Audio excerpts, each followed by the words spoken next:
Ako si Kapitana Maria, isang ina na may bukod-tanging hangarin para sa mga anak. Hindi kami mayaman o isang kilalang pamilya sa aming bayan. Ngunit alam ko sa aking sarili na mayroon akong maipagmamalaki. Ang pagkakaroon ng simpleng pamumuhay kasama ang aking pamilya. Kontento na ako sa kung anong meron ako ngayon. Basta ang mahalaga, madama ko ang kaligayahan ngayon.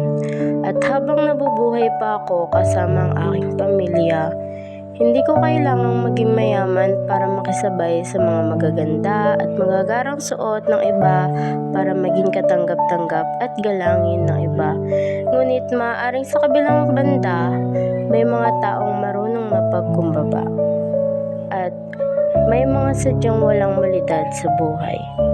Ako, bilang isang ina, ramdam ko kung gaano kapait ang sakit na mawala ng isang magulang na parte ng bumuo sa iyong pagkatao. Ramdam ko lahat ng iyan kay Crisostomo Ibarra, isang mabait at edukadong lalaki na nawalan ng ama.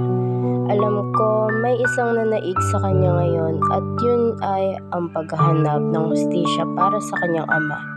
Ngunit kinalulungkot kong malaman na hindi lahat ng tao ay saksi sa buhay ni Ibarra.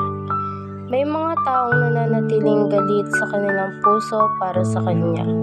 Katulad na lamang ng isang babaeng walang lubos na pagtanggap kay Ibarra dahil sa nagawa sa isang padre. Sinasabi niya na pagkakait ng bendisyon ang nararapat sa isang anak na katulad ni Ibarra.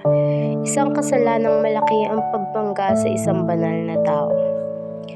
Isang ministro ng Diyos, ako'y nagsimulang magpaliwanag at nagsalita na tama lang ang pagtatanggol ni Ibarra sa alaala ng magulang niya.